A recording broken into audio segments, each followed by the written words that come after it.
The funeral procession moves slowly through the crowded street, mourners weeping, incense burning, a covered body carried at the center of it all.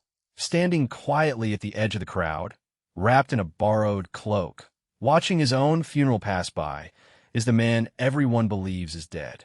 He is not dead. He simply needed everyone, absolutely everyone, to believe that he was. A debt he could never repay, a war he refused to keep fighting, an enemy who would only stop hunting him once they were certain he was gone. Whatever the reason, dying, at least on paper, at least in the eyes of the people who mattered, solved a problem that staying alive never could. And he was far from the only one who ever tried it. Across the ancient world, in wildly different cultures separated by oceans and centuries, people quietly discovered the exact same loophole. Sometimes the easiest way to disappear was to convince everyone you had already died. Soldiers did it to escape wars they no longer believed in. Debtors did it to escape debts they could never repay. Rulers did it to survive assassins. Enslaved people did it to become, in the eyes of the law, nobody at all. This is the story of how ancient humans faked their own deaths and what it actually took to disappear when there was no such thing as a paper trail to erase. Chapter 1. The Deserter's Grave. Ancient armies kept remarkably poor records by modern standards, and soldiers who wished to abandon a war they no longer believed in occasionally exploited this fact directly, arranging for word to spread that they had fallen in battle. A soldier reported dead on a distant, chaotic battlefield was rarely investigated further, particularly if the body itself was never actually recovered or clearly identified. Some historical accounts describe soldiers deliberately swapping armor or personal effects with the genuinely deceased, ensuring that whichever body was eventually found carried convincing evidence of their own supposed identity.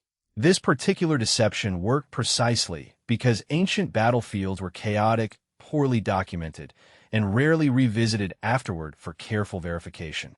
A soldier who successfully vanished this way could theoretically start an entirely new life under a different name, provided he was willing to travel far enough away that nobody would ever recognize his face. Chapter 2. The Debtor Who Vanished. In several ancient legal systems, a person's death effectively canceled certain outstanding debts, or at minimum dramatically complicated a creditor's ability to collect what they were still owed. This created a genuinely powerful incentive for individuals drowning in debt to seriously consider staging their own convincing death, particularly if they had no remaining land, property, or family reputation left worth protecting.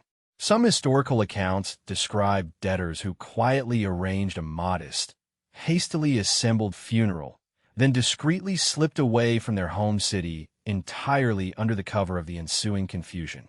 Creditors occasionally grew suspicious of these conveniently timed deaths, especially when a debtor's demise happened to occur immediately before a major payment was legally due. Ancient legal codes in multiple regions eventually developed specific formal procedures requiring proper verification of a debtor's actual death, suggesting this particular scheme was common enough to require a genuine, deliberate legal countermeasure. Chapter 3. The Master Who Became a Ghost. For those trapped in slavery, a convincingly faked death occasionally represented one of the only realistic paths toward genuine freedom, particularly when a simple escape attempt would have triggered an immediate, well-organized manhunt. A death, by dramatic contrast, generally ended any active pursuit almost immediately, since there was no longer believed to be a living person left worth the continued effort of tracking down. Historical accounts describe enslaved individuals who took advantage of dangerous river crossings, sudden accidents, or chaotic natural disasters as genuinely convincing cover for their own disappearance, allowing witnesses to reasonably assume they had simply perished. Successfully executing this deception required substantial courage and very careful timing, since a botched attempt, if ever discovered, typically resulted in punishment far more severe than what a simple failed escape alone would have brought. The specific individuals who managed to pull this off successfully naturally left few detailed traces behind, precisely because a lasting new identity depended entirely on nobody ever looking too closely. Chapter 4. The Ruler Who Outlived His Own Assassination. Powerful political figures occasionally face the constant, genuine threat of assassination, and several historical accounts describe rulers or officials who stage their own deaths specifically to definitively end an ongoing, active threat against their life. Announcing a ruler's death could immediately halt an assassination plot already in motion, since the entire underlying purpose behind the plot had technically already been accomplished from the plotter's own perspective. Some accounts describe political figures who secretly survived a genuine attempt on their life, then deliberately chose to let the initial rumors of their death stand uncorrected, using the resulting confusion to identify or quietly eliminate their remaining enemies. Others reportedly staged an entirely fabricated death from the very beginning, without ever actually being harmed at all, specifically to draw dangerous conspirators out into the open where they could finally be dealt with. This particular strategy carried substantial risk, since successfully returning from the dead later required an extremely convincing, carefully managed explanation. Chapter 5: Death as Initiation. Beyond outright deception, numerous ancient cultures incorporated genuine symbolic death directly into their formal initiation rituals, requiring participants to undergo an experience deliberately designed to feel like a real, personal death and subsequent rebirth. Secret societies in various parts of the ancient world reportedly staged elaborate mock burials, complete with ritual mourning performed by fellow initiates and symbolic funeral rites carried out with genuine solemnity. The specific psychological intention behind the ritual was to have the initiate emerge afterward as a fundamentally new person, their old identity formally, symbolically dead and definitively left behind forever. Unlike genuine deception intended to fool outside observers, these particular rituals were openly understood and accepted by the entire community as deliberate, meaningful theater. The powerful psychological impact, however, was reportedly still considered genuinely real and transformative to those who personally experienced it. Chapter 6: The Woman Who Refused Her Own Wedding. In several historical accounts, women facing an unwanted forced marriage or otherwise unbearable family circumstances reportedly staged their own convincing deaths as a genuine last resort, when no other realistic legal or social option remained available. A woman's death, quite unlike a simple runaway disappearance, generally ended any further search for her entirely, since there was no longer believed to be a living person left worth continuing to pursue or locate. Some accounts specifically described women who successfully faked drowning, taking full advantage of a nearby river or coastline to make their supposed death seem genuinely plausible and consistent with a tragic accident.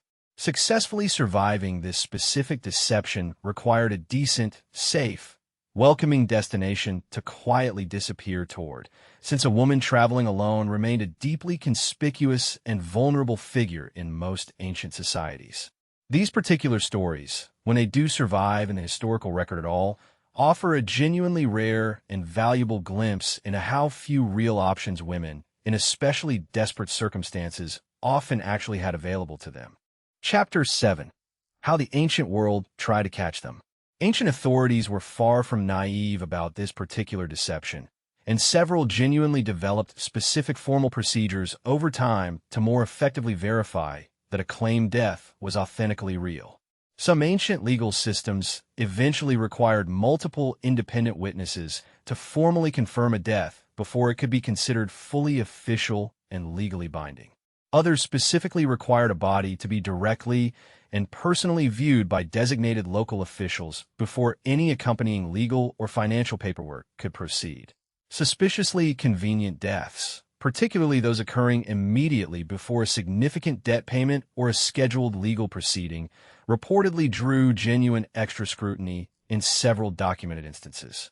Despite these developing precautions, successfully faking a convincing death likely remained considerably easier in the ancient world than it would ever become again, precisely because there was no reliable central, unified record connecting a specific name to a specific, verifiable, living face. A person could travel a relatively short distance, adopt a new name, and effectively become an entirely different individual to everyone they subsequently encountered, with no document anywhere capable of proving otherwise. Chapter 8. The Cost of Disappearing. Successfully faking one's own death was never a simple, cost-free maneuver.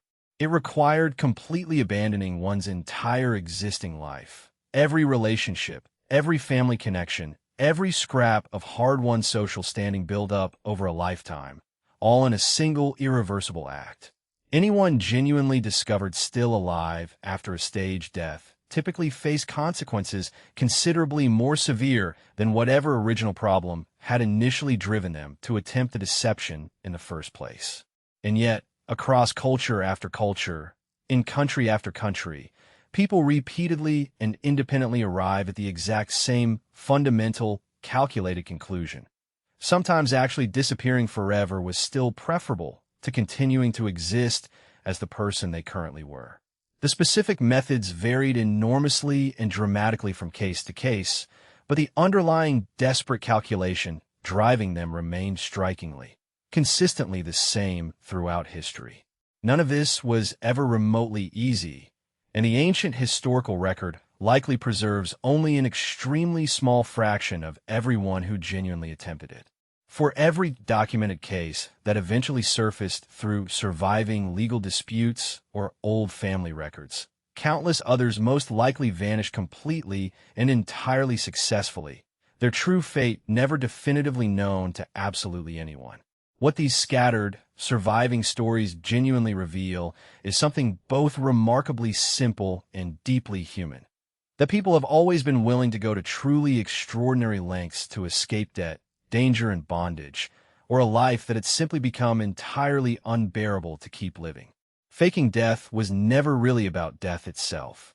It was always fundamentally about disappearing, about the powerful, universal fantasy of simply walking away from absolutely everything and starting over completely fresh, with nobody left who could ever recognize your face again. If you found this look into how ancient humans faked their own deaths as fascinating as we did, consider subscribing for more buried and forgotten stories from history.